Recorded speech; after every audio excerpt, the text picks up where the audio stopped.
Real মাদ্রিদের শুরুর ছাপটা আমার কাছে মনে হয় যে ভালোভাবেই সামাল দিয়েছে ফ্রাঙ্কো মাস্তান্তুয়ানো।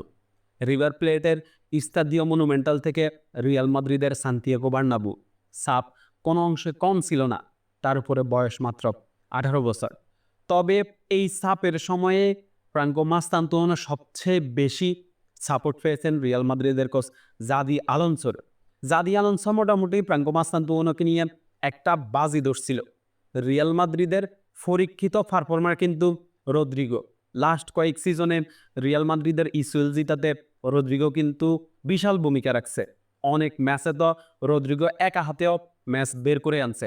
সেইখানে রদ্রিগোকে বেঞ্চ করে মাস্তান্তুয়ানোকে মাঠে নামিয়ে দেওয়া কিন্তু ছোটোখাটো কোনো কথা ছিল না। এইখানে যদি মাস্তান্তুয়ানো ম্যাচের পর ম্যাচ ফেল করতো, তাহলে কিন্তু জাভি আলোনসোকে অনেক কথা শুনতে হইতো, অনেক সমালোচনা তাকে নিতে হইতো। মাস্তান্তুয়ানো জাবির আস্থার প্রতিদান দিছে। প্রথম দিকের ২-৩টা ম্যাচ একটু নড়বড়ে ছিল মাস্তান্তুয়ানোর। প্লেয়ারদের সাথে ওইভাবে কম্বিনেশনটা ভালো হয়ে উঠতেছিল না।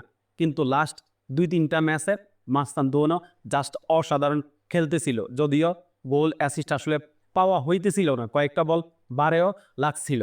গতরাতে যে ম্যাচটা হইল লেভান্তের সাথে, ওই ম্যাচেই মাস্তান্তুয়ানো রিয়াল মাদ্রিদের ক্যারিয়ারে প্রথম গোলটা পাইল এবং এটা চলতেই থাকবে। রিয়াল মাদ্রিদের মাস্তান্তুয়ানোর ক্যারিয়ারটা আমার মনে হয় যে অনেক লম্বা হতে চলতেছে।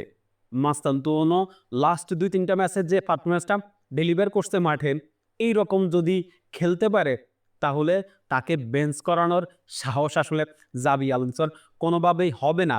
আর আমি একটা কথা বলছিলাম আগের ভিডিওতে যে রিয়াল মাদ্রিদে মাস্তান্তুয়ানোর সাথে সবচেয়ে ভালো সম্পর্ক হবে আমার কাছে মনে হয় যে ভিনিসিয়াস জুনিয়রের। যদি ভিনিসিয়াস জুনিয়র রিয়াল মাদ্রিদে স্টে করে। এখন ভিনিসিয়াস জুনিয়রের সাথে আগের ভিডিওতে বলছিলাম রিয়াল মাদ্রিদের একটু ঝামেলা চলতেছে। আশা করি যে এই ঝামেলাগুলো খুব তাড়াতাড়ি সমাধান হয়ে যাবে, কারণ রিয়াল মাদ্রিদ কোনোভাবেই ভিনিসিয়াস জুনিয়রের মতো একজন প্লেয়ারকে হারাইতে চাইবে না। ভিনিসিয়াস জুনিয়রের বয়স মাত্র 25 বছর, এখনও লম্বা একটা সময় সামনে তার পড়ে আছে। সো রিয়াল মাদ্রিদ এই ভুলটা করবে না।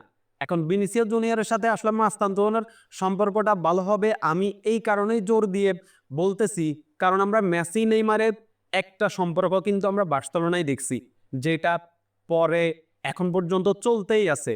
বার্সায় আপনার মেসির সাথে সুয়ারেজের যে বন্ধুত্ব, ল্যাতিন বলে কথা ভাই।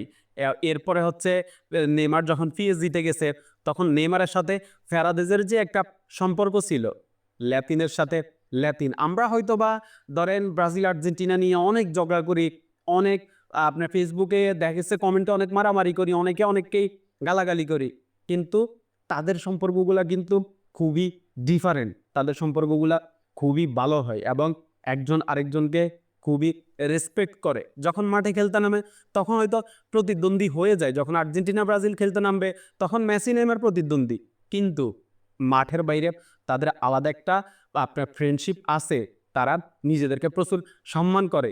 ওই ক্ষেত্রে আমি বলতেছি যে আপনার যেহেতু মাস্তান্তুয়ানো ল্যাতিন আমেরিকার, ভিনিসিয়াসও ল্যাতিন আমেরিকার, তাদের ভাষাগত একটা মিল আছে, একজন আরেকজনকে বুঝতে সহজ হবে। সেক্ষেত্রে আমি বলতেছি যে মাস্তান্তুয়ানোর সাথে ভিনিসিয়াসের সম্পর্কটা খুব বেশি ভালো হবে যদি দুইজন আসলে রিয়াল মাদ্রিদের লম্বা সময় থাকতে পারে।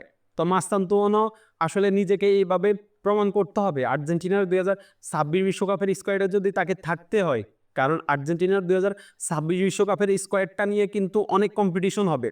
ওইখানে মাস্তান্তুয়ানোকে এক্সট্রাঅর্ডিনারি কিছু করে দেখাইতে হবে। প্রতি ম্যাচে এরকম ভালো পারফরমেন্স ডেলিভার করতে হবে, তাহলে কিন্তু স্কালোনি মাস্তান্তুয়ানোকে আর্জেন্টিনার স্কোয়াডে রাখার কথা পরিকল্পনা করবে। সো মাস্তান্তুয়ানোর জন্য শুভকামনা থাকলো। আশা করি যে মাস্তান্তুয়ানো সামনের ম্যাচগুলোতেও এরকম পারফরমেন্স ডেলিভার করতে পারে। ধন্যবাদ সবাইকে।